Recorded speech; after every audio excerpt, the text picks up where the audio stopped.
Olá pessoal, boa noite, tudo bem? Vamos começar mais uma live aqui no canal Somos Espiritismo e hoje nós vamos falar de um tema super, mas hiper, assim, importante: consciência negra e espiritismo. É um tema assim que realmente tá muito assim, tá acontecendo muito assim, a gente precisa entender bastante esse conceito, essa coisa, sabe? É só ver os acontecimentos de 2020, mas não só 2020. Se a gente for olhar aí, sempre teve casos de racismo em outras épocas, né? E nós precisamos realmente sair da nossa zona de conforto. E isso acontece muito com nós espíritas, né? Que a gente fica na zona de conforto e não se envolve com as questões do mundo. Não. A gente precisa se envolver sim, mas se envolver de uma maneira cristã, de uma forma caridosa. Ou seja, falando o que está errado, denunciando e tudo mais. Os espíritas que nos antecederam, eles também faziam isso, eles se envolviam, eram homens e mulheres de sua época. E eles não se isentavam de emitir sua opinião, de falar e estar presente. Nós vamos começar a nossa transmissão, só vou esperar o Raul Carlos entrar na nossa live para que a gente participe.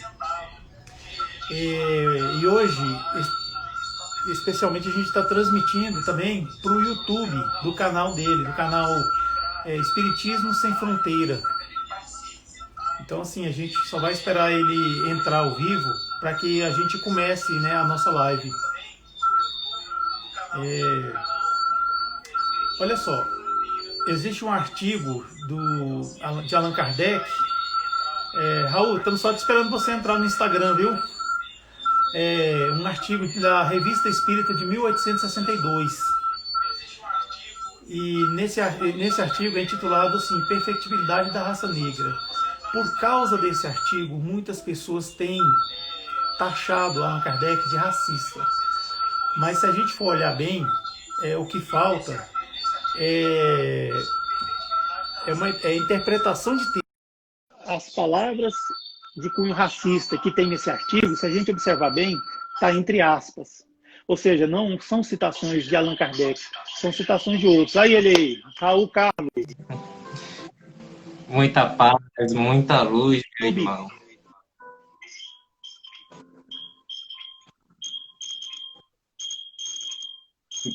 Tem um sonzinho aí que tá meio.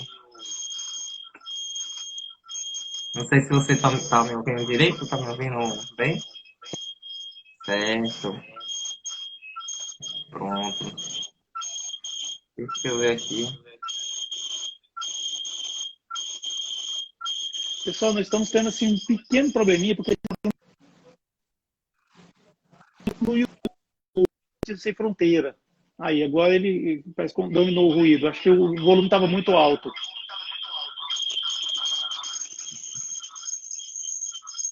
Ah, entendi. Você está me ouvindo, Raul?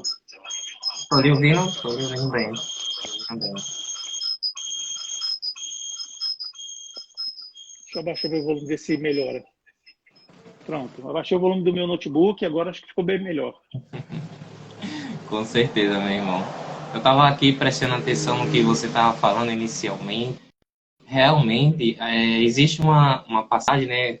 Só para dar um prólogo para o pessoal aí, que existe uma interpretação, né, em obras póstumas que parece, né, que o nosso pensador, o Allan Kardec, ele foi meio que incauteloso em relação a certos comentários, né, que ele mesmo fez, né, e tanto isso quanto também de alguns pensadores que ele mesmo coloca lá, né, nas obras póstumas.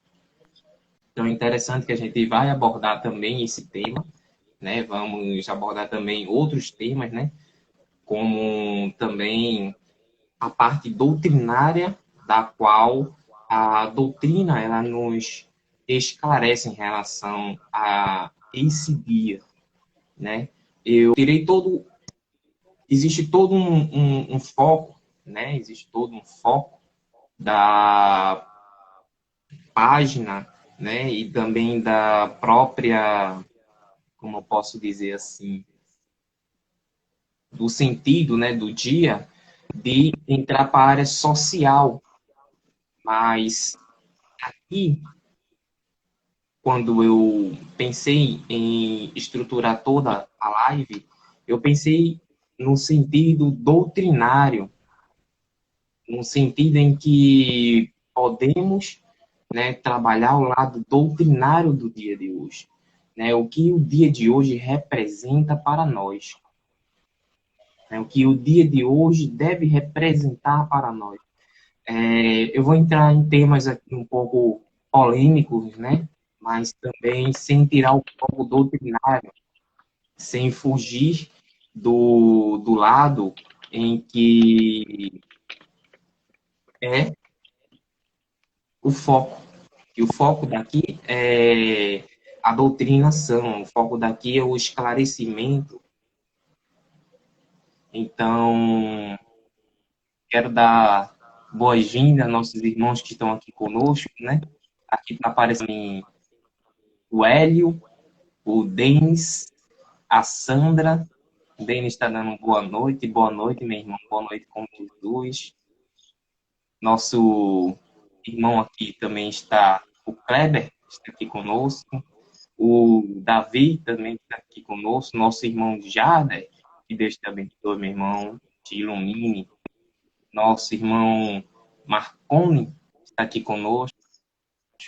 A banda Ilumina, que também está aqui conosco. Que Deus abençoe a todos e vos ilumine. Então, Raul, podemos aí.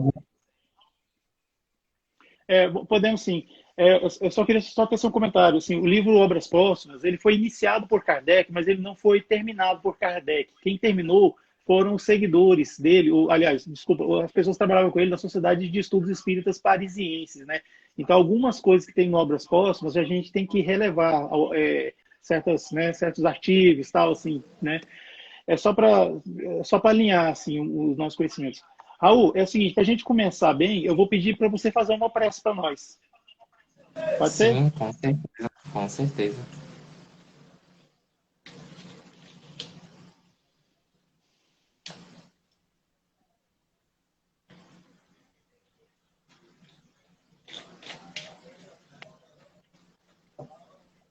Vamos elevar o pensamento ao alto.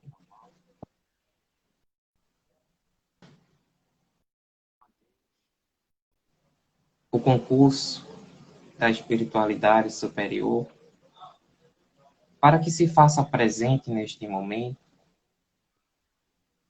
nossos irmãos, ao qual precisam de esclarecimento. Agradecendo a Deus pelo dia maravilhoso que temos, por essa data comemorativa de tanta luta, de tanto suor.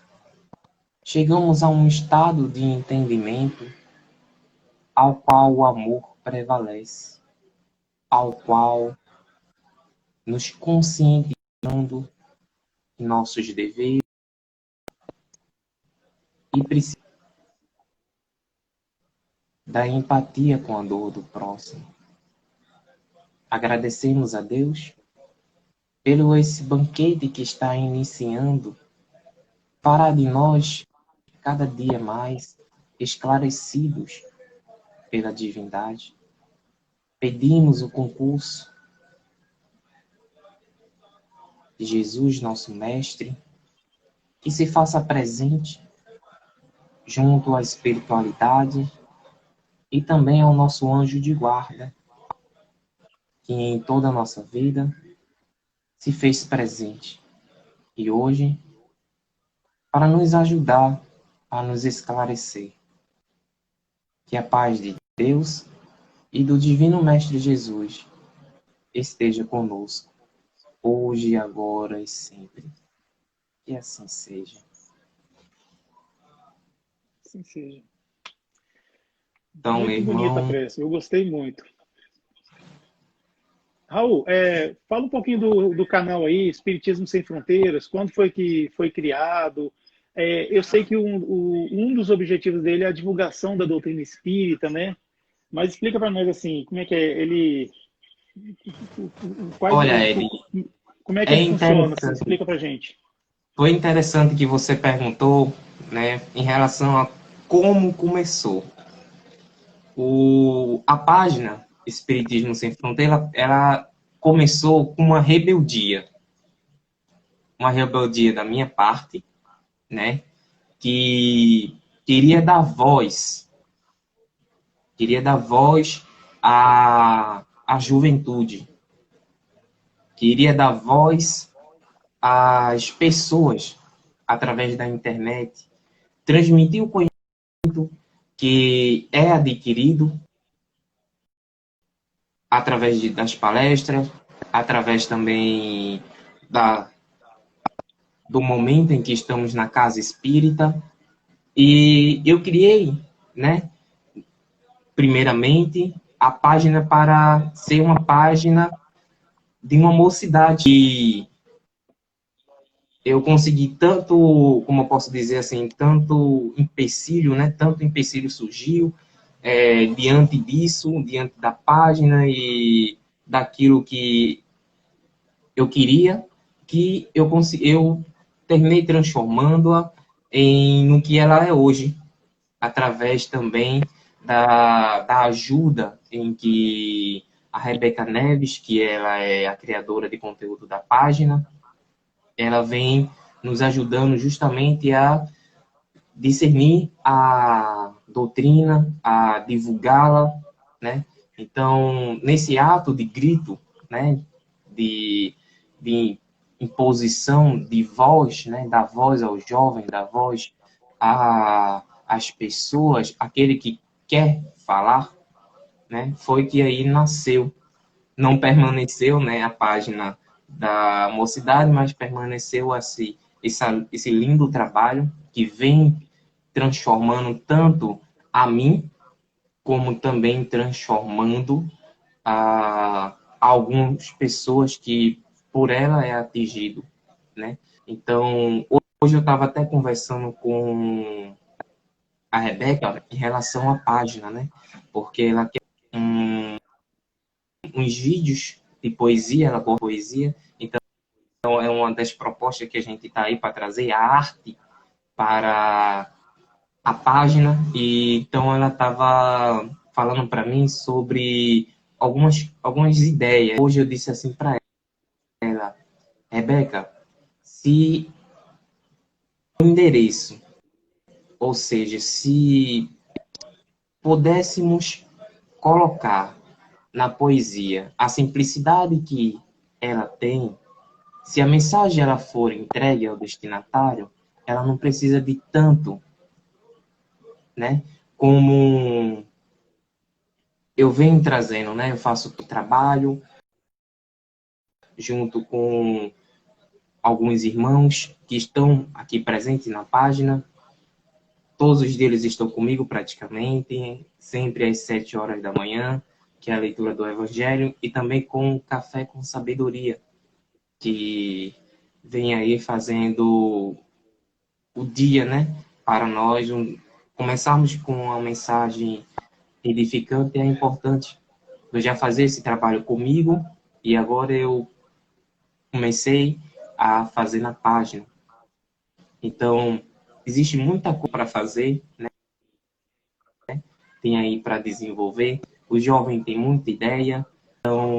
É interessante que a gente dê voz a eles, porque assim como nós fomos o futuro de nossas casas anteriores, hoje os jovens serão o futuro de amanhã das casas.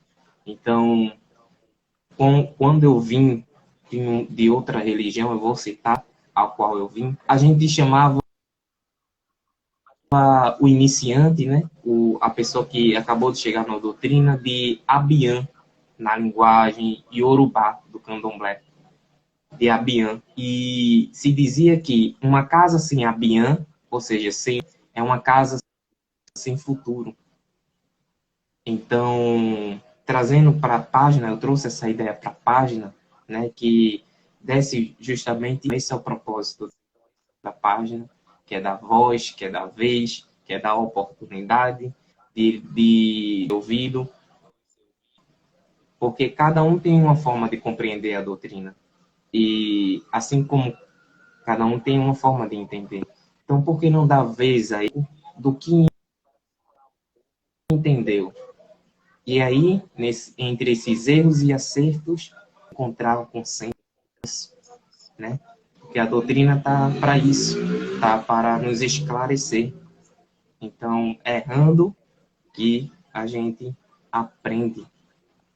Então, Raul, queria falar para as pessoas que estão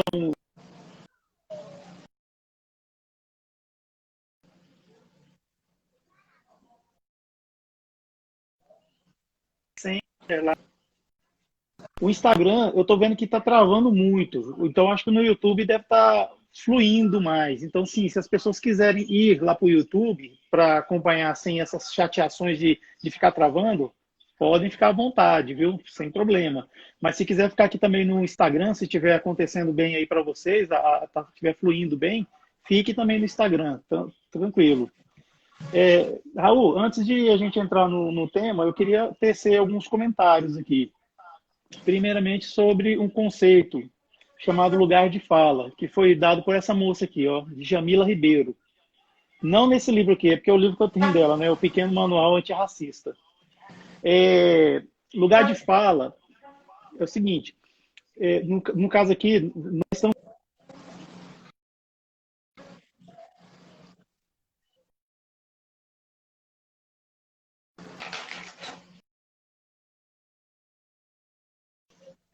assim que tem, porque o racismo, ele implica com todo mundo, consciência negra implica com todo mundo também. Então, dessa maneira, todos nós temos que sair da zona de conforto tal, e colocar as nossas opiniões. Não basta a gente ser só... basta, assim, eu não sou racista.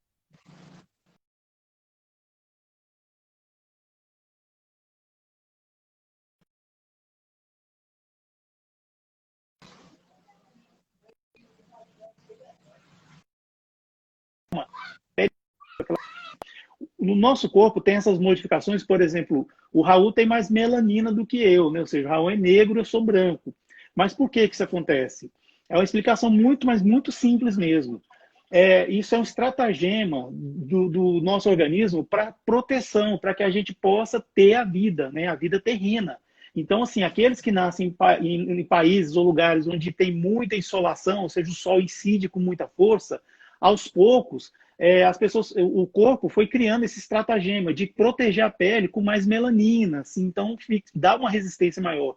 O cabelo, por exemplo, ele é apropriado, porque quando o cabelo cresce, ele protege.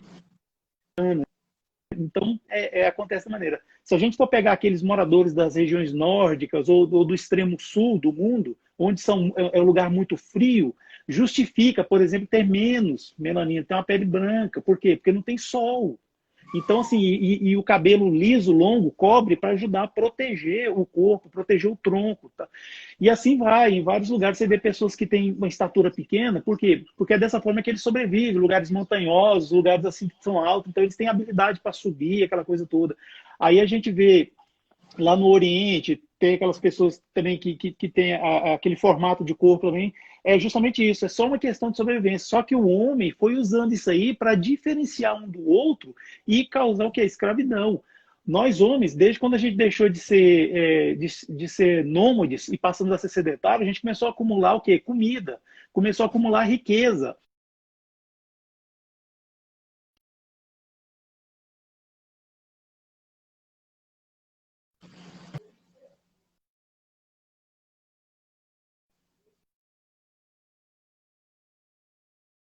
Para trabalhar, já que ele tinha virado sedentário, então estava trabalhando na lavoura. Então, assim, aí nessa coisa começou. Aí, nesse contexto é que começou o racismo. E esse racismo, assim, que é sobre o branco contra o negro, justamente isso é uma invenção de nós, brancos. É a branquitude que inventou o racismo. E eu estou falando, não é só eu, é essa moça aqui que fala, de Jamila Ribeiro, uma filósofa muito respeitada. E ela, assim, é uma intelectual que debruça sobre esse assunto. Assim. Então, a gente tem que pegar as referências certas para falar isso. Então, dessa maneira, eu digo assim, que o lugar de fala, quando se diz sobre consciência negra e racismo, é de todos. E friso, não adianta ser...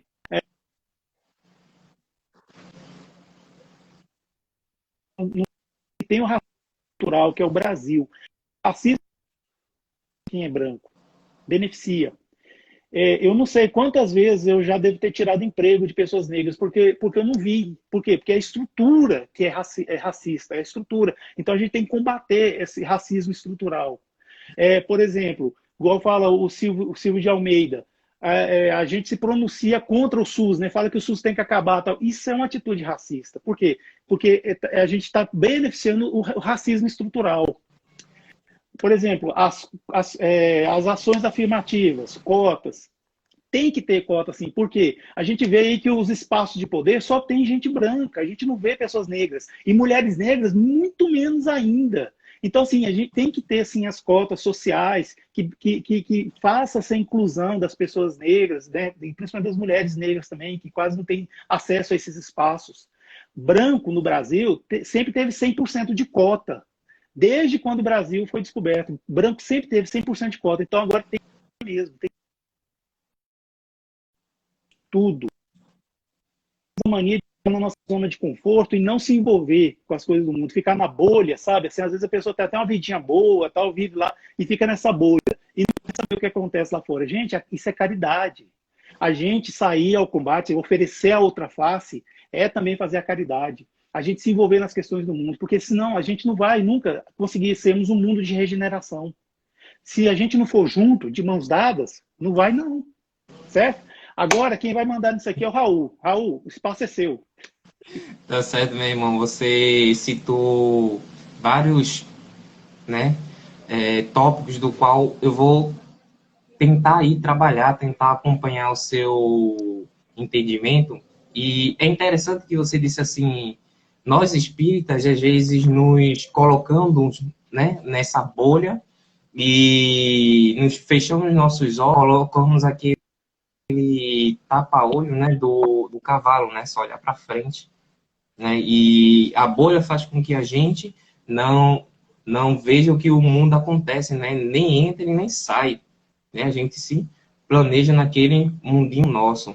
E é interessante que não basta só a gente fazer a relação com a caridade, né, só na casa espírita, mas também, né, e é justamente fora dela que a gente deve fazer o que aprendeu dentro. Porque justamente quando você cita que o negro, a gente que nasceu, vamos dizer, comentário atrás, que tem bastante melanina, tem, ou seja, estrutura para aquele ambiente, né? Se você está aí em uma cidade que não tem que tem, na verdade, as suas características para esse ambiente. Sua estrutura física é para este ambiente. E a estrutura física daqui, no Nordeste, né, é uma estrutura diferente. A gente tem sol até num momento de inverno, né? Então, assim, praticamente é sol de janeiro a janeiro. Então, a estrutura daqui, estrutura que a gente tem é justamente disso, né? O cabelo encaracolado, que vai fazer com que nós nos adaptemos a determinada situação do nosso dia a dia. E trazendo para o texto que eu preparei hoje sobre a ocasião em que a gente está, né? E ela é dedicada, o dia de hoje, ela é dedicada justamente a coincidir com o dia do desencarne dos zumbis Palmares, né? Que lutou para dar voz ao negro, lutou, fez lá em Alagoas um quilombo, né? Chamado hoje de Quilombo dos Palmares, para justamente lutar, né? Abrigar negros para que lutem para a sua liberdade, para a sua autonomia. Deixar de ser aquele sistema, para lutar, na verdade, com um sistema escravagista que existia naquela época. E o Dia da Consciência Negra, ele é considerado, né, considerado por todos nós, principalmente na sociedade brasileira, né, um meio de falarmos disso. Mas é interessante que a gente não só fale no dia, mas em todos os dias. Que a gente aprenda justamente a educar isso. Porque muitas vezes a gente nos considera, né, que não somos racistas. Né? A gente nos considera que não somos racistas, nós nos consideramos não preconceituosos, nós não nos consideramos, né, que a gente faça discriminação, mas é interessante que, em relação justamente a esse racismo tão minucioso e tão perigoso, que ele está tão introduzido nas nossas entranhas, que é interessante que podemos ver que está justamente, né, e evidentemente, vamos dizer assim, o lado mais fácil de encontrar isso é nas faculdades. A discriminação, o preconceito e o racismo. Encontrando logo isso na faculdade. Em todas as ciências,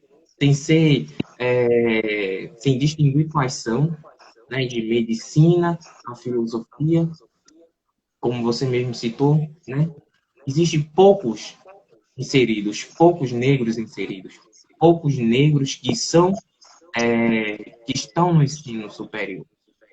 E com a cota racial, né, com a cota ao qual a gente lutou tanto para obter, né, a luta de classe fez com que esse direito fosse obtido para justamente existir dentro da universidade essa homogeneia, né, como eu posso dizer,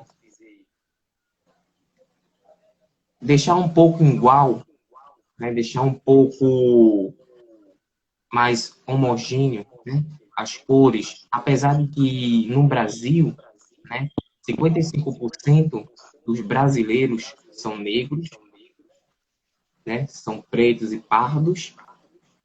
Então, mesmo assim, se a gente for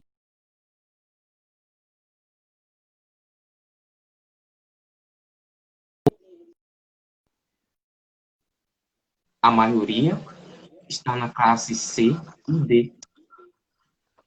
A maioria não são, né, advogados, não são donos de lojas, não são empresários.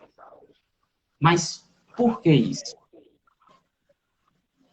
Né? Por que a gente fez com que possibilitou, na verdade, que eles não fossem reconhecidos, que nós não fôssemos reconhecidos?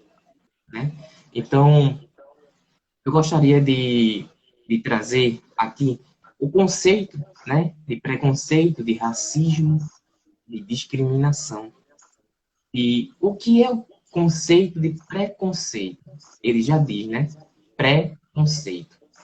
É um ato, né, de julgar algo ou alguém antes de conhecer o objetivo de juízo. Ou seja, o ato do preconceito, do pré-conceito, é você já ter conceitos já estabelecidos e num ato, né, da qual você vai ser o juiz, você vai por ato, você vai atuar, na verdade, por aquilo que você acredita ser. Então, é o seu conceito, então, é o seu pré-conceito, mesmo que o outro esteja. Em relação a racismo, conceito de racismo, é uma forma de preconceito ou discriminação motivada pela cor da pele ou origem étnica. Em relação à questão do racismo, né, ele é muito aparente em nós, né, principalmente pelo nosso racismo estrutural, né, que ele vai desde muito das práticas, de hábitos, de situações, de falas costumeiras, né, de nossos próprios costumes que muitas vezes promove isso, ou que a gente reconheça, né, que é o direto, e também existe o indireto, né, que faz com que muitas vezes a gente use palavras que machucam outras pessoas, mas que para nós não é nada, né? Não é nada. Então, dentro desse racismo estrutural que está justamente em nossa estrutura, né? Muitas vezes em nossa educação, porque para que a gente seja cidadão do mundo, a gente tem que trabalhar justamente a educação, né? E eu, como um formador, né? Formador, posso dizer assim, formando, né? Se formando aí em pedagogia, eu vejo muito disso, né? Desde da estrutura da escola, ela já começa ali mesmo a separar as classes. E estamos falando de escola pública, ao qual deve, por meio, né, juntar e não separar. Então, hoje em dia, eu posso dizer que os deficientes físicos, intelectuais, ao qual eu tive a oportunidade de estar com eles, de acompanhar um deles, eu vi que em muitas salas de aula, eles são ditos como especiais, né? Ou atípicos. E todos os alunos tomam ciência disso. Então, isso é um meio de separá-lo da sociedade em que está se formando, que são as crianças. Então, isso é uma forma de colocar um preconceito naqueles que estão ali, inseridos na sala de aula, e também estruturando mais ainda, né? E perseverando mais ainda naquilo que a gente deveria, por partes, deixar para trás, ou saber educá-lo. Você quer falar alguma coisa, meu irmão? Eu não estou conseguindo acompanhar os comentários, mas eu vou Não, não, citar. não, eu queria até fazer assim, você vai falando aí depois ao final a gente responde as perguntas. Perguntas do Instagram, porque eu não estou vendo as do YouTube. Certo? Do YouTube ainda não teve nenhuma, não. Tá certo? Mas se tiver, você lê para nós e responde. Tá certo. Então, trazendo, né, para esse lado, trazendo para o lado espiritual, para o que o espiritismo, né, fala sobre, o que o espiritismo ele educa, né? Ele consola, ele traz em relação a isso. Eu gostaria de trazer uma pergunta do que está lá no livro dos Espíritos. A questão é a 52, que diz assim: de onde provém as diferenças físicas e morais e distinguem as raças humanas na Terra?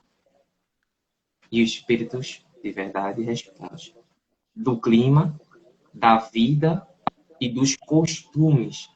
Dá-se aí o que se dá com dois filhos de uma mesma mãe, que educados longe um do outro e de modos diferentes, em nada se assemelham quanto ao moral.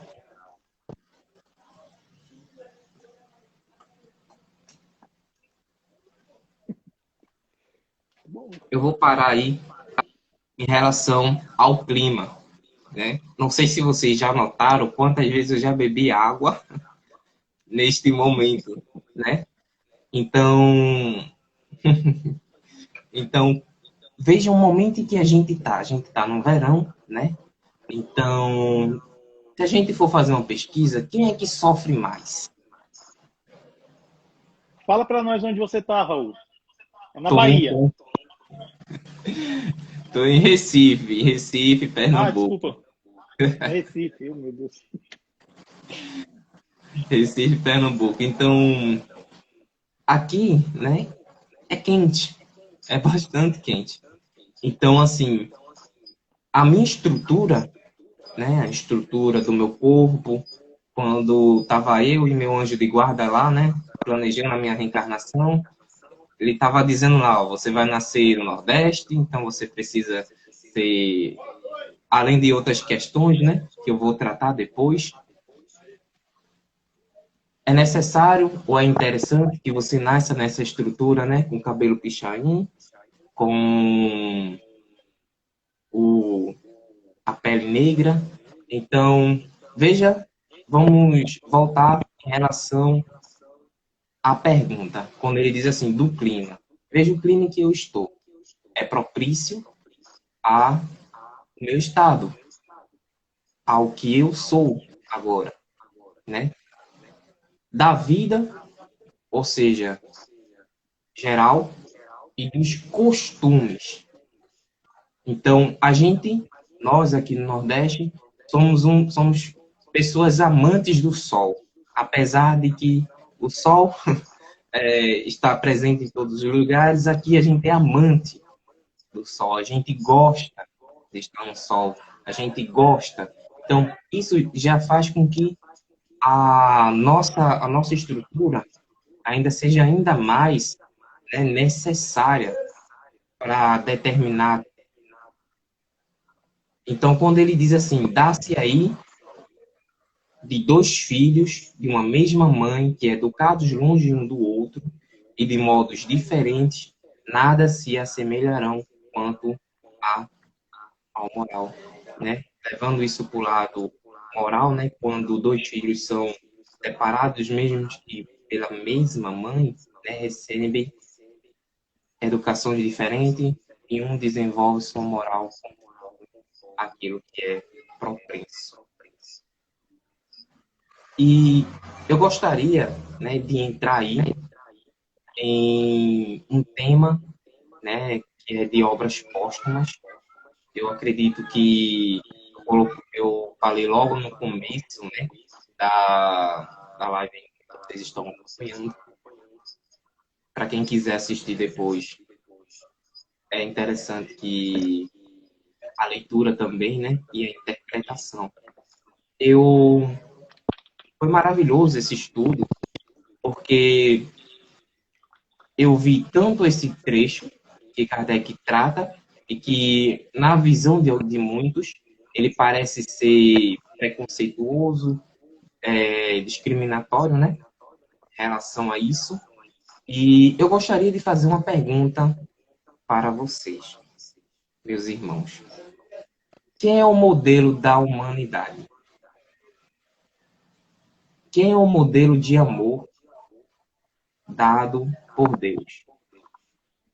Quem é o modelo de, de exemplo a ser seguido?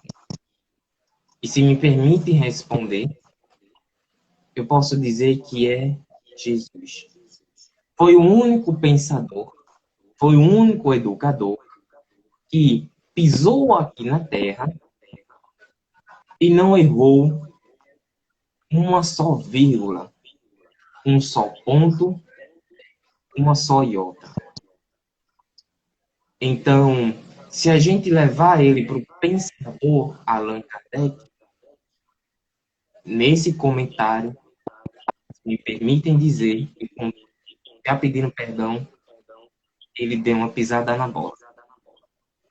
Porque até que a gente pode aí entender, existe a codificação e existe a obra póstuma, né? Escrita por ele, mas também por outros, terminados por outros, na verdade. E que contém pensamentos diversos, mas também contém o pensamento do educador francês, que, na sua magnitude de pensamento, também estruturou com a forma de pensar daquela época, que era natural ter um negro como escravo, e era, né, habitual ver isso,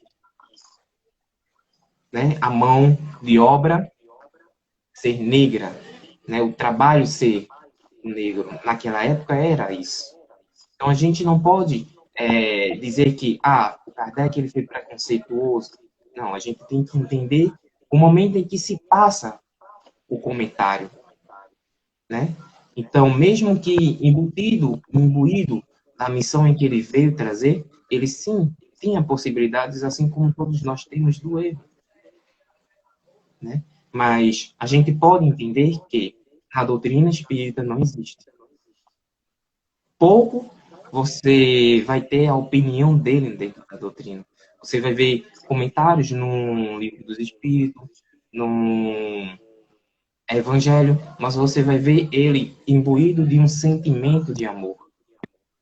Já na Obras Póstumas, nem tanto, né? Ele já passa a ser um educador. Ele já passa a ser um filósofo, né? Ele vem de, como eu posso dizer, de pensadores. Então, lendo esse trecho ao qual fala isso, veja o que ele diz. O negro pode ser belo para o negro, como um gato é belo para um gato, mas não é belo em sentido absoluto, porque seus traços grosseiros, seus lábios espaços acusam a materialidade dos instintos.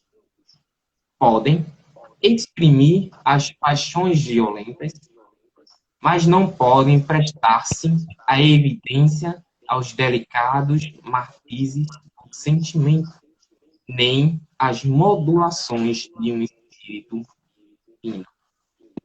Então, quando a gente vai analisar esse texto, quando a gente vai tentar compreender, tentar chegar a um senso comum dele, a gente tira sim, com certeza.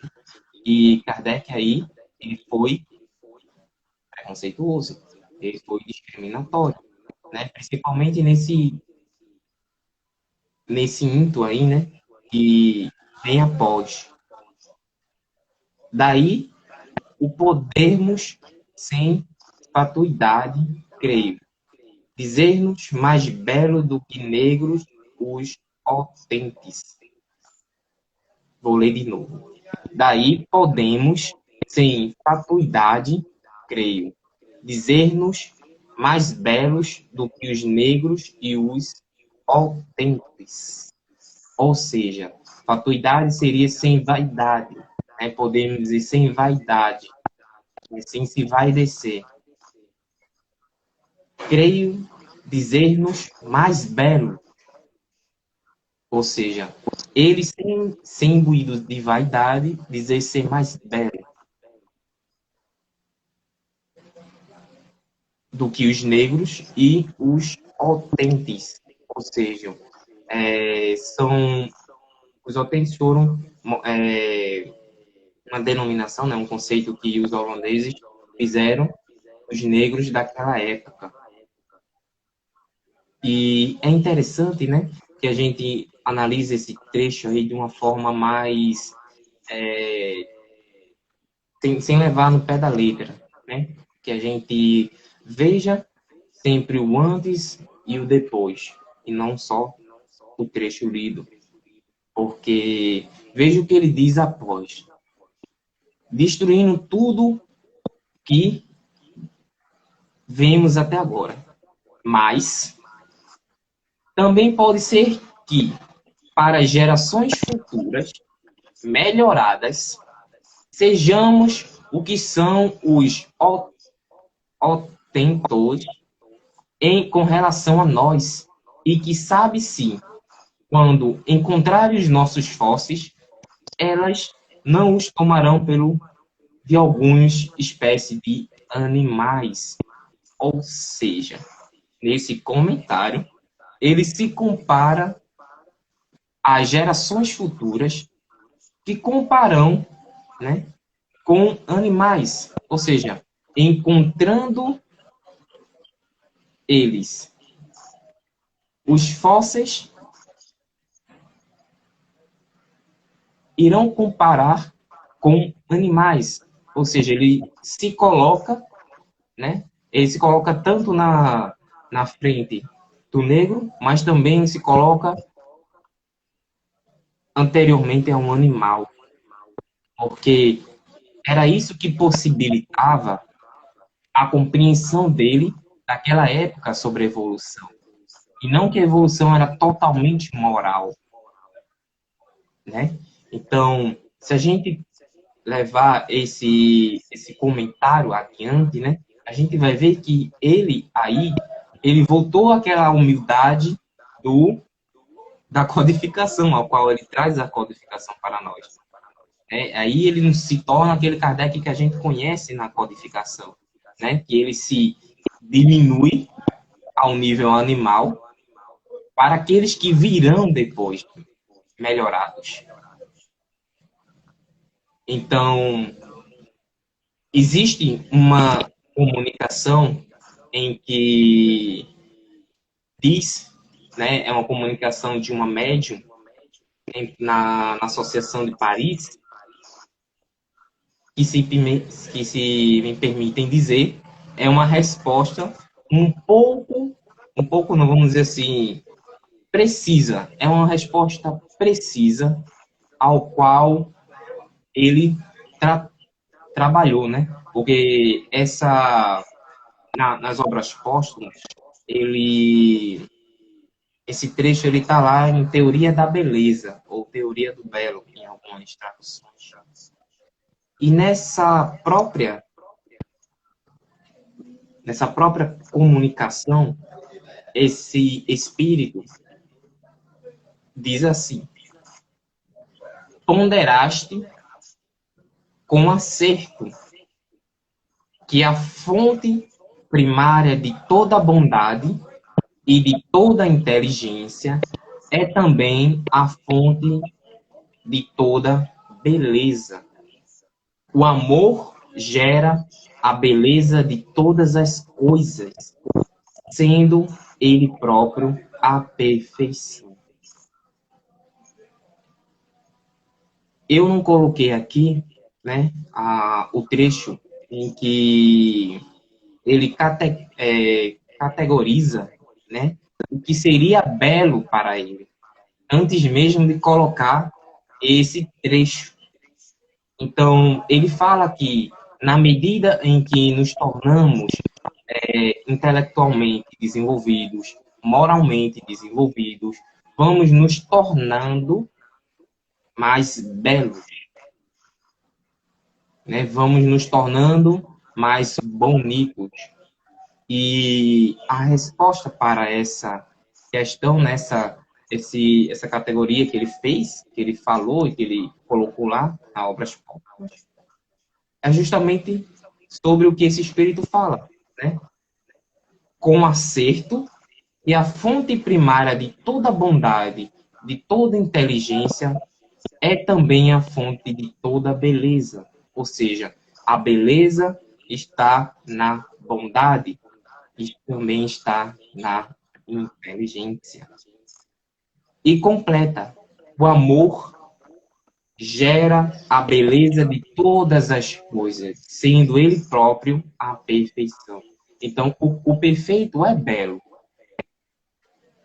né? Hoje, na nossa sociedade de hoje, né, na nossa sociedade espírita de hoje, compreendemos o belo diferente, né? A gente pode tirar aí, né, o nosso irmão Chico, né? Para quem vê ele, assim, sem descrição, eu posso dizer assim, uma pessoa intelectualmente desenvolvidíssima para a sua época, também foi moralmente desenvolvidíssima, né? Assim, vamos botar um bem alto, né, para a sua época, mas ele era, assim, foi poupado a beleza para ele, né? Foi poupado a beleza para ele. Então, assim, no aspecto de hoje, a gente entende a beleza diferente, da qual Kardec entendia anteriormente, da qual hoje a gente entende. Hoje a gente entende eles como os brutos, né? Como os diferentões, né? Que antigamente, como era que você achava isso bonito, né? E a época vai fazendo isso, né? A gente acha o belo, o que a gente acha belo hoje, pode ser que amanhã a gente não ache mais belo, ache feio, né? Então, defendendo o nosso professor Kardec, né? Ele não está sendo um pisador aí, né? Ele não está pisando aí no negro, ele não está aí colocando ele para baixo, né? Ele está dando a sua opinião do que é belo para ele, do que é compreensível para ele naquela época. E para hoje, nós, né? Para hoje, a gente tem uma certa, como eu posso dizer assim, estrutura, né? E eu posso lhe perguntar, hoje, o que você acha que é belo, né? O que você acharia de beleza no dia a dia que você tem, né? O que é belo no seu dia a dia?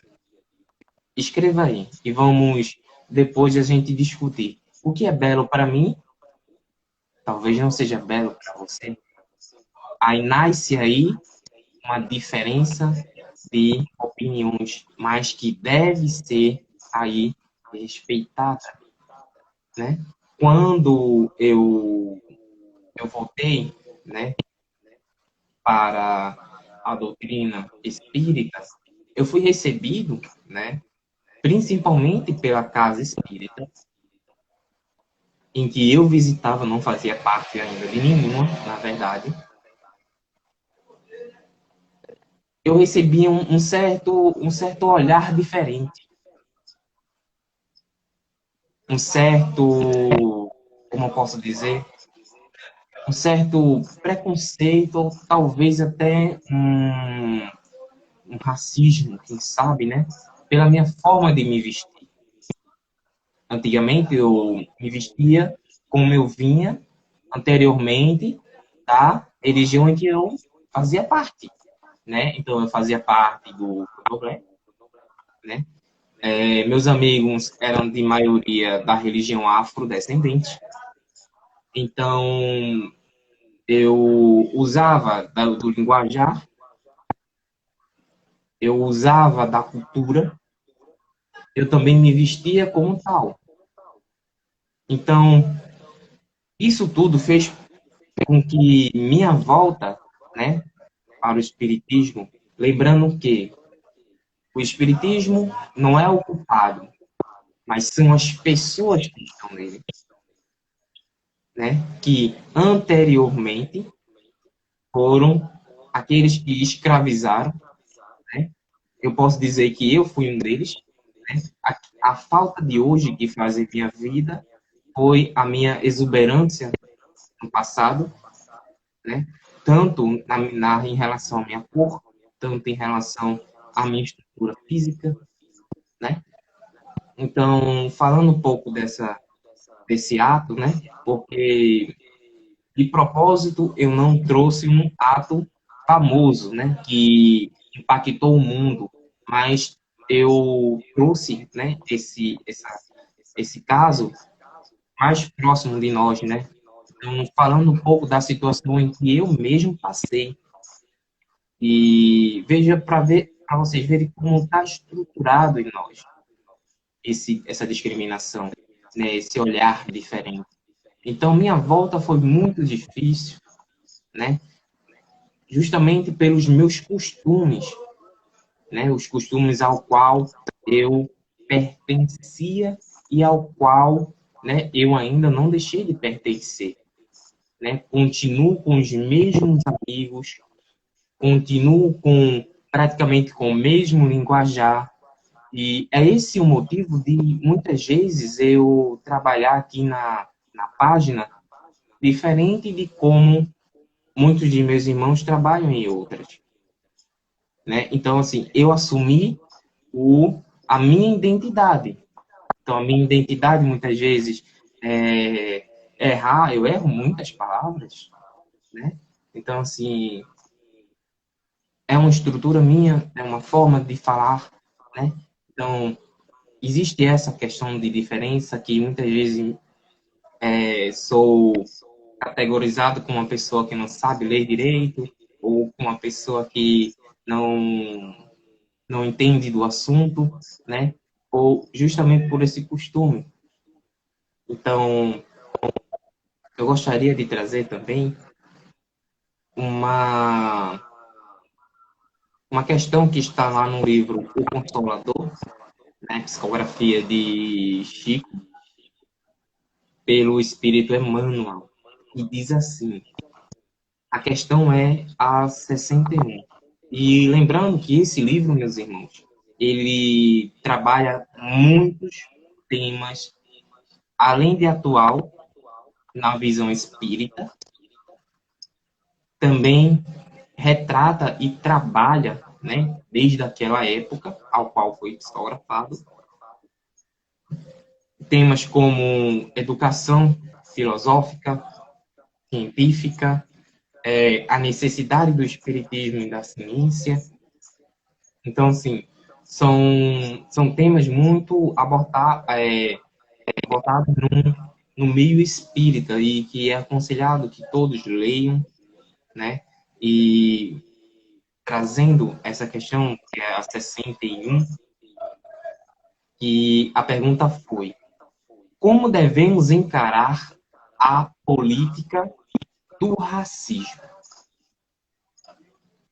Se é justo observarmos nas pátrias o agrupamento de múltiplas coletividades pelos laços afins da educação e do sentimento, a política do racismo deve ser encarada como um erro grave, que pretexto algum justifica. Portanto, não pode apresentar base séria nas suas alegações, e mal encobre o propósito nefasto de tirania e separatividade.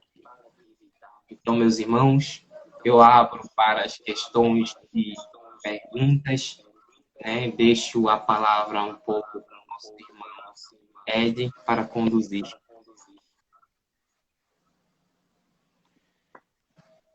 Teve uma pessoa aqui que perguntou, Raul, por que você abandonou suas vestes? Deixa eu ver se eu recupero aqui. Perguntou no Instagram.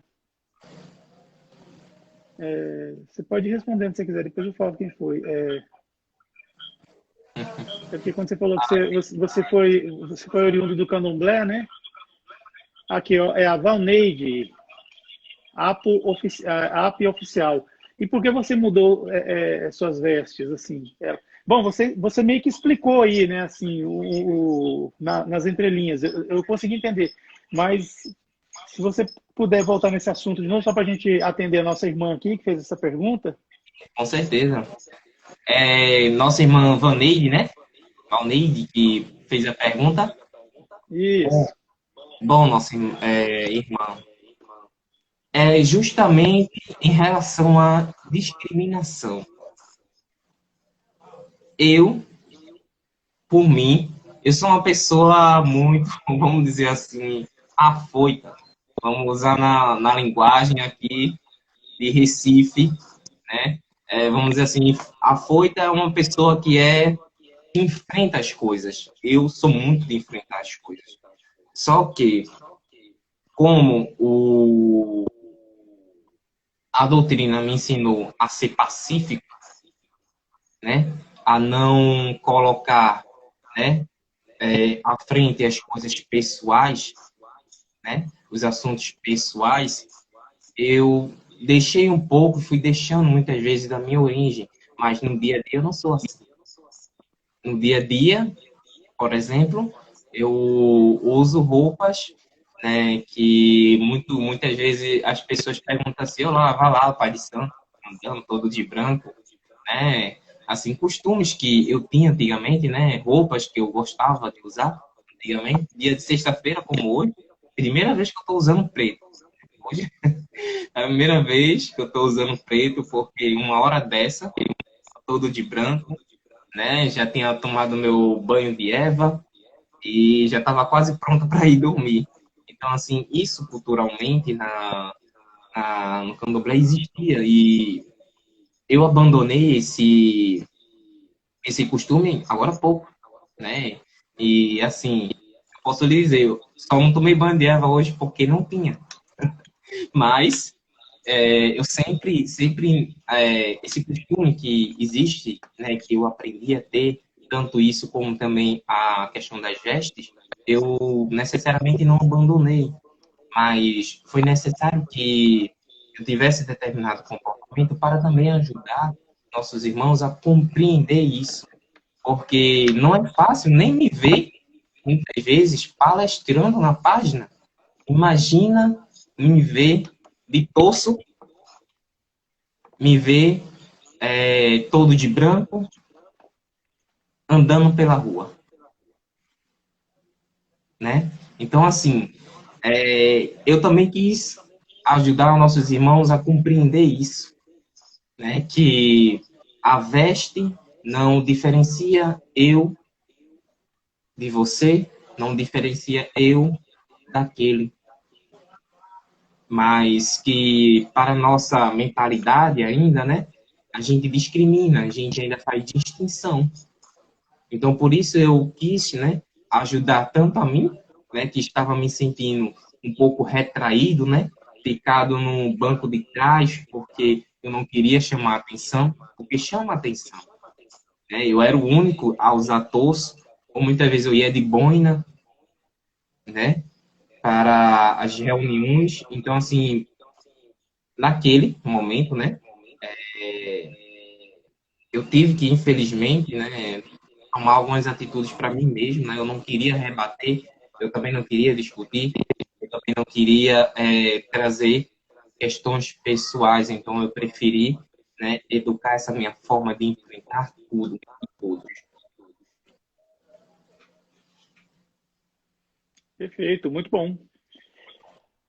Mas, assim, eu tive, no início da nossa live, eu toquei num assunto que foi sobre o artigo A Perfectibilidade da Raça Negra, que está na Revista Espírita de 1862. É um artigo publicado por Allan Kardec e ele tem trazido muitas controvérsias aí, né? Muitos têm falado sobre essa questão do racismo de Allan Kardec.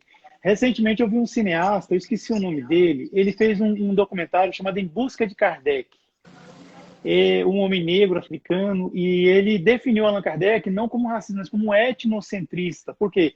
Como eu falei, Allan Kardec era um homem de sua época.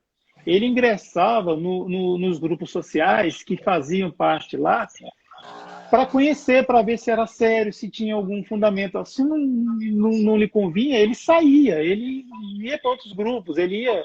Então ele tinha contato com pessoas, com os intelectuais daquela Paris, né? E então, assim, a gente tem que ter esse contexto. Allan Kardec, por exemplo, quando ele escreveu, ele falava da raça negra. Hoje a gente sabe que esse conceito está superado, é etnia. Raça é uma só, é humana. Foi dessa forma, frequentando os grupos sociais de sua época, que Allan Kardec se deparou com o fenômeno das mesas girantes ou mesas dançantes. E se debruçou sobre esse assunto, viu que não era fraude, estudou, descobriu que as mesas eram o efeito de uma causa, que eram espíritos que faziam aquilo acontecer. E quem são os espíritos? Homens que estiveram, mulheres, homens que estiveram com eles lá e que faleceram. O corpo morreu. Então, assim, quando Allan Kardec escreveu aquele artigo, na Revista Espírita de 1862, Perfectibilidade da Raça Negra, tem citações lá flagrantemente racistas. Só que se a gente observar, está escrito entre aspas. Se a gente observar com um certo detalhe, assim, com um certo rigor, com muita atenção e de uma frieza assim, de quem está analisando um texto, vai ver que está entre aspas. Porque ele está citando coisas que outras pessoas falavam, porque eu não sei como é que eram essas relações assim étnicas, né, naquela época. Por exemplo, tanto Darwin quanto Allan Kardec, esse cineasta que eu esqueci o nome, se alguém puder me ajudar aí, o documentário Em Busca de Kardec.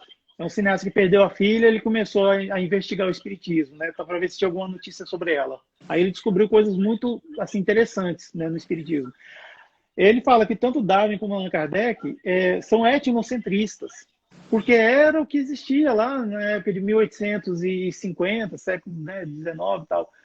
Então, assim, a gente precisa analisar um pouco as coisas antes de sair dizendo, né, que tal. O Raul ele fez uma análise aí muito interessante do livro Obras Póstumas, né? O livro Obras Póstumas ele foi iniciado por Allan Kardec, mas não foi concluído por ele. Ele morreu em 1869 e o livro Obras Póstumas foi lançado bem depois, né? Então, assim, não estou querendo passar pano aqui para Kardec. Eu tenho que dizer que, pelo que a gente estuda, a gente vê, viu, Raul? Ele não era um espírito puro. Jesus era um espírito puro, mas Allan Kardec não era. Allan Kardec era um missionário. Eu e Raul, a gente está usando a mesma camiseta hoje, sem querer, viu? Mostra aí, Raul. Quem tá pode ver. A gente não combinou isso, galera. Sério, não combinamos. Olha só, tá aqui, ó, Kardec, Denis, Delane, Flammarion. Daqui para baixo, você sabe quem é? É o banco de reserva. Se Allan Kardec falhasse, o Leon Denis ia assumir esse trabalho de codificar a doutrina espírita. Se o Denis falhasse, aí o Gabriel Delane seria o próximo a entrar em campo. E se os três falhassem, né, aí o Camille Flammarion, sabe? Tanto é que esses três aqui, ó, aliás, esses quatro aqui, eles escreveram sobre o espiritismo. Denis, ele tem obras assim que definem muito bem o espiritismo, aquela coisa toda. Mas quem realmente foi o titular e quem fez realmente acontecer a codificação da doutrina espírita foi Allan Kardec. Então, assim, os espíritos sabiam que ele poderia falhar. Isso não aconteceu com Jesus, gente. Jesus não tinha banco de reserva. Era ele, pronto, acabou. Porque é um espírito puro, um espírito crístico, ele não ia falhar. Então, isso que eu estou contextualizando é para dizer que eu não estou passando pano para Allan Kardec. Allan Kardec ele não tinha essa coisa. Olha só, tanto é que Allan Kardec ele era abolicionista. No Brasil, se a gente pegar lá os abolicionistas, grande parte deles eram espíritas, eram pessoas que, pelo menos, afinidade com o espiritismo tinham. Então, assim, é bom a gente pensar antes de às vezes, falar assim, que o espiritismo é racista, o espiritismo é europeu, aquela coisa. Não, não existe, gente. Os espíritos que mandaram as mensagens para que fosse estruturado e existisse o espiritismo, a doutrina espírita, eles não têm nacionalidade, eles não têm cor de pele, eles não têm sexo, são espíritos. Quem tiver paciência de estudar um pouquinho as obras, tal, kardecianas e outros, né, vai entender isso que eu estou falando. Então é o seguinte, por favor, eu amo o espiritismo, eu amo a doutrina espírita, é uma doutrina consoladora, é uma doutrina que muitos tem afastado o desespero de muitas almas, isso me inclui, eu tenho um grande respeito por Allan Kardec, tenho um grande respeito por essa doutrina espírita. E sinto muito, eu não vou aceitar que ela sofra ataques de pessoas que nem estudam. Não vou. É interessante, Ed, que você fala, né, dos abolicionistas da época, né?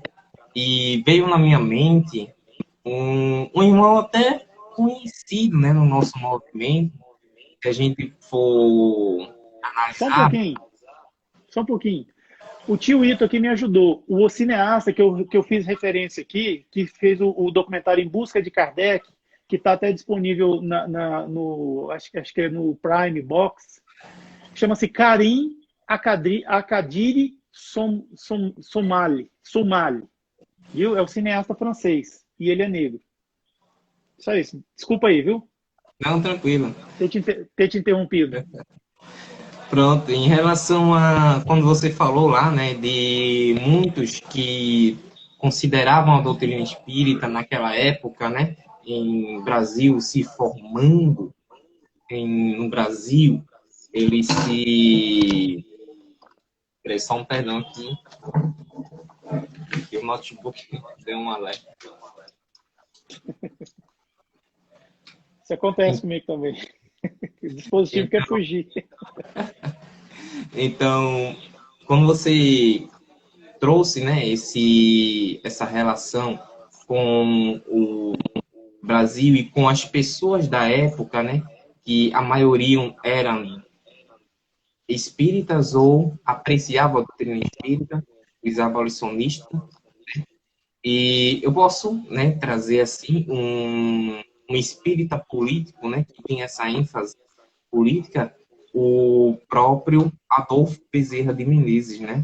Se a gente for analisar, ele tem uma imposição, né, política muito grande na época, né? Ele defendeu na Câmara, ele foi à frente, ele bateu de frente com tudo e com todos, defendendo, né, a federação.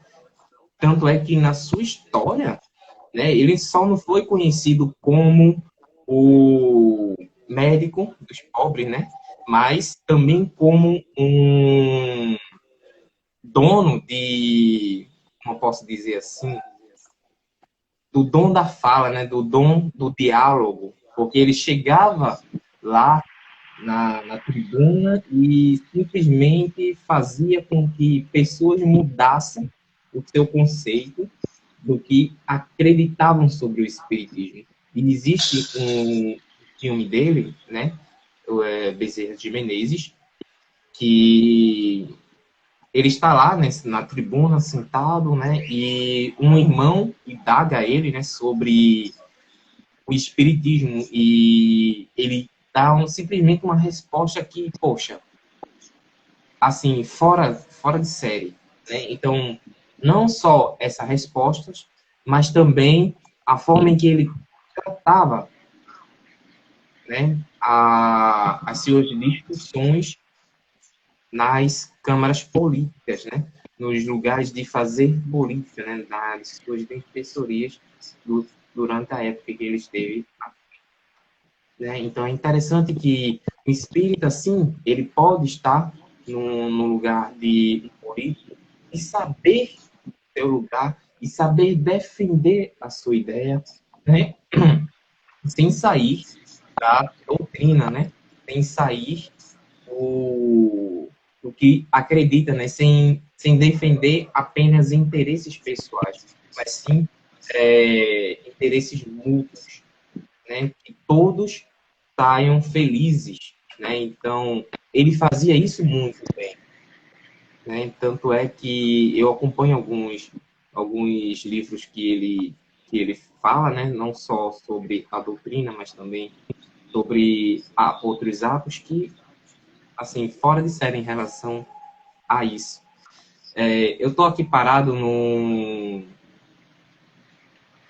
como eu posso dizer, num comentário de nossa irmã Ananda Costa, que pede, né, para que eu conte a minha história. Só que aí eu vou contar só um trecho, porque se eu contar tudo, a gente vai ficar aqui durante 2 horas. Então, eu vou A trazer gente um pode fazer pouco outra live para você contar toda a sua história. em, em relação, para quem não conseguiu pegar logo do começo, né, a página, ela nasceu, né, de um ato de grito, né, um ato que necessariamente eu precisava falar e também eu defendia a ideia, né, de levar adiante a doutrina espírita de uma forma mais leve, de uma forma que a gente pode atingir muitos sem muitas vezes sair de casa, né? E isso é um exemplo que eu posso citar, a página Somos Espiritismo, né? Que se a gente for ver aí, se a gente for lá nas suas informações, atinge muita gente, né? Consegue exemplificar, né, o que é o espiritismo para muitas pessoas, né? E muitas vezes a casa espírita não consegue fazer isso, né? Ela coloca ali, né, aquela quantidade de pessoas, vamos dizer assim, 100 pessoas, e pronto, chegou ali e acabou-se, né? E dali vai replicando o conhecimento. Mas na era da informação, né, na era da internet, as coisas mudaram, né? Então, é interessante que a gente também use isso na casa espírita, né? Use isso para levar o conhecimento tanto para aqueles que estão lá, tanto para aqueles que não puderam ir, e poder acompanhar o mesmo conteúdo. Então, esse é o intuito da página, né? De fazer o mesmo que a casa espírita faz, só que aí tem limitações. Por isso que eu coloquei lá, sem fronteiras, né? Eu estava analisando hoje, né, uma postagem que nossa irmã fez, a Rebeca, que atingiu 2.000 pessoas, ou seja, 2.300 e alguma coisa, um post. Vamos colocar isso em relação à casa espírita. Quantas pessoas a gente pode atingir por ano? Se a gente somar, não vai ser nem 1.000. Mas veja o que a internet faz. Então, se a gente puder, ao invés de, vamos dizer assim, de limitar essa informação que chegou para nos ajudar, a gente aprender a usá-la, né? Aprender a colocar ela ao favor e ao serviço da doutrina, né? Porque a gente vê quantos jovens hoje em dia perdem tempo, né, na internet. E eu fico pensando aqui, né, matutando na minha cabeça, poxa, esses meninos não poderiam estar divulgando a doutrina espírita? Esses meninos não poderiam estar fazendo live? Não poderia estar movimentando um programa? E essa é a minha pergunta, né? Dando voz. Então, eu acabei até fugindo um pouco da pergunta da nossa irmã, mas essa aí é a história da página. E qual é a minha história? A minha história em relação com a questão da religião, né? Eu nasci aqui em Recife, né? Recife, Pernambuco. Nossa irmã Valdenice também é daqui, né? Ela falou também é. E seja bem-vinda à Terra do Sol. E nasci aqui no bairro do Jordão e desde cedo eu fui levado para o centro espírita, né? E sempre frequentei evangelização, sempre frequentei com a minha avó as reuniões doutrinárias à tarde e desde cedo eu fui interessado por ela, sempre querendo mais, eu sempre fui uma pessoa de querer mais, nunca me satisfazer com aquilo que já me davam, sempre mais, né? Então esse é o meu lado chato, querer sempre mais, exigir sempre mais, né? Então, nesse ato, né, vamos dizer assim, eu fui restringido, né, de querer mais, de saber mais, de procurar mais, né, porque naquela época eu já me interessava pela codificação, eu já lia codificação, então, assim, eu fui atrás de mais conhecimento, né, mais do que a casa poderia me oferecer, então eu comecei a frequentar outras casas, e foi aí que eu me perdi, como todo menino bobo e inexperiente, como a parábola do filho pródigo. Foi-se embora experimentar a vida. Fui lá procurar o que era espiritismo, saber o que era espiritismo. Então, aí foi onde eu passei por outras doutrinas. E, dentre elas, eu só não frequentei o hinduísmo porque eu não encontrei uma casa. Porque senão eu tinha frequentado. E de tudo eu fui, de tudo eu procurei. Na verdade, eu estava querendo me achar, né, e não achar o espiritismo. Eu queria achar o meu lugar. Eu queria me reencontrar. E nessa busca de encontro, eu encontrei a doutrina do Consolador.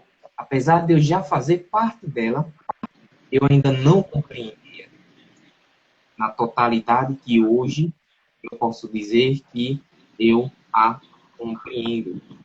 Então, cá estou, na doutrina novamente, fazendo o que nosso irmão Emmanuel nos pede, né?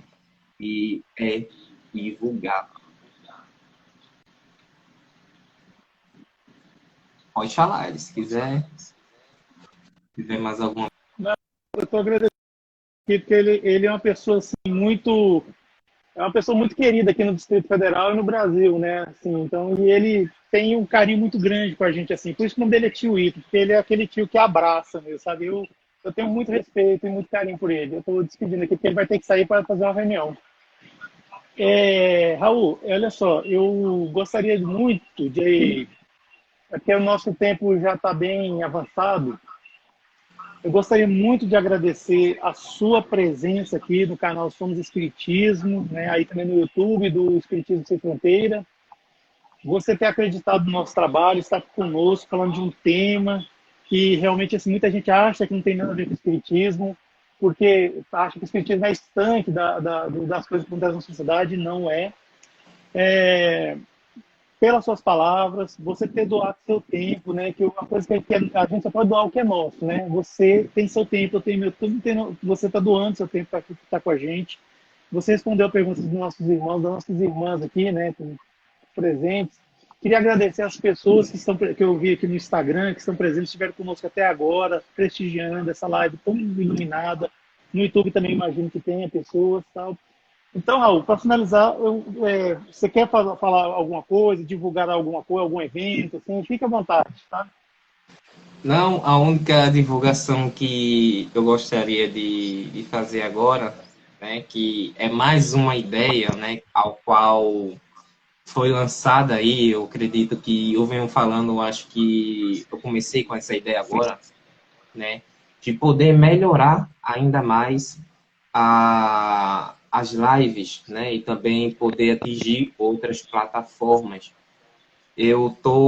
O canal Espiritismo Sem Fronteira, na verdade, está agora nas plataformas de podcast com o nome Sem Fronteira Cast. Eu vou até colocar aqui, para caso vocês queiram, né, estar lá e ouvir. Eu coloco aqui.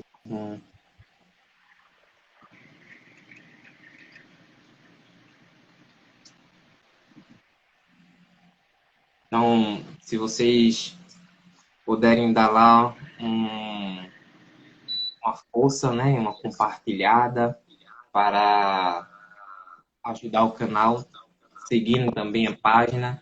Lembrando que todas as manhãs, de segunda a sexta, eu tenho uma leitura do Evangelho e também tem o Café com Sabedoria. O Café com Sabedoria são mensagens curtas de livros que são trazidos, né, para iniciar nosso dia com sabedoria, com uma mensagem sempre edificante. E a leitura do Evangelho, né, a leitura segundo o Espiritismo. E também, meus irmãos, em primeira mão, né, eu venho aí divulgando a proposta que eu e a Rebeca e a Andresa, que está chegando aí aos trabalhos da página, vem desenvolvendo, que é fazer um padrão de camisa. E também a gente vai disponibilizar ela para ser replicada, também para ser levada em conta com um intuito de, além de divulgar a página, a gente também vai tem aí um sonho, como eu posso dizer aí,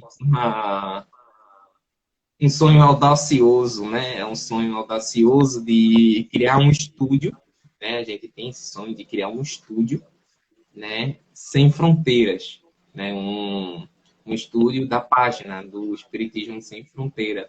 Então, toda a, como eu posso dizer, todos os recursos obtidos através da compra dessas camisas, a gente vai estar disponibilizando unicamente para a construção, né, e a compra de material para esse sonho, para essa possibilidade.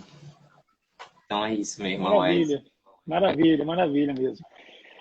Muito obrigado, viu, a sua presença aqui, Raul. Obrigado a presença de todo mundo que está aqui no Instagram, que eu estou vendo, as pessoas, viu? Gratidão mesmo pela participação. Quem chegou agora, não se preocupe, essa live vai ficar salva no IGTV do canal Somos Espiritismo. Quem não souber chegar lá, manda um direct para mim, uma mensagem, que eu envio o link. E também vai ficar gravado lá no YouTube do Espiritismo Sem Fronteiras. Espiritismo, underline, sem, underline, fronteiras, tá? Eu queria dar um aviso aqui que semana que vem nós não vamos ter live, na sexta-feira da semana que vem, e nem na quarta-feira, que nós temos aqui a roda de estudos do Evangelho segundo o Espiritismo. Nós não iremos fazer, porque eu vou estar em deslocamento, vou fazer uma viagem, e não vai dar para entrar ao vivo, certo? Mas as postagens normais que a gente faz aí, que é do livro Minutos da Sabedoria, são máximas do Espiritismo que a gente coloca a arte, né, com as palavras e tal, e as repostagens da FEB, que a gente gosta de apoiar a FEB nesse sentido, vai continuar acontecendo. Só as lives semana que vem que não irão acontecer. Então é isso, agradeço demais ao Raul, ao Espiritismo Sem Fronteiras, que está aqui conosco, e a cada um de vocês que participaram, né, que estiveram aqui com a gente. Então eu vou agora, Raul, convidar para quem se sentir à vontade, fechar os olhos, não por uma imposição, não por um ritual, mas apenas para se conectar com o nosso Pai maior, nosso Pai de justiça, amor e caridade, que é Deus, nos conectarmos com Jesus, nosso mestre e modelo, e os nossos bons amigos do mundo espiritual que aqui estiveram conosco, nos amparando, nos ajudando, nos intuindo com boas ideias, para que a gente fizesse essa live tão maravilhosa, tão esclarecedora, tão cheia de informações, assim, tanto da parte da consciência negra, trazendo isso no aspecto do espiritismo, e que nós possamos, dentro de nossas possibilidades, sermos multiplicadores das lições aqui amealhadas, aqui aprendidas.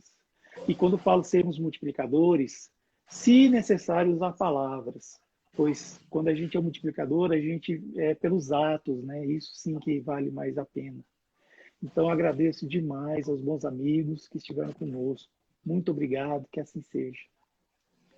Então é isso. Muito obrigado, viu? Vamos então, né, encerrar. E, Raul, obrigado mesmo, viu? Eu que Deixa eu falar. agradeço.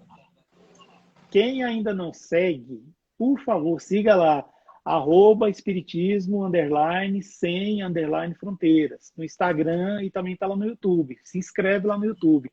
E também, se você não tá seguindo ainda, siga o nosso querido, né, o canal aqui, o @somos, espiritismo. E que também está no YouTube. Se inscreva lá no canal do YouTube do Somos Espiritismo. Vamos nos fortalecer, porque assim, quem segue a gente aqui, a gente segue de volta, que é para dar aquele apoio, né? Isso é muito bom, certo? Então é isso. Obrigado. Raul, obrigado. Eu que agradeço, meu irmão, agradeço pela confiança, agradeço a todos que nos acompanharam até agora. Que Deus abençoe e vos ilumine, ilumine o trabalho, ilumine a semana, né, o final de semana que vem se iniciando. Que Deus abençoe a todos. Tchau, tchau, Ed. Até a próxima. Deus abençoe. Tchau.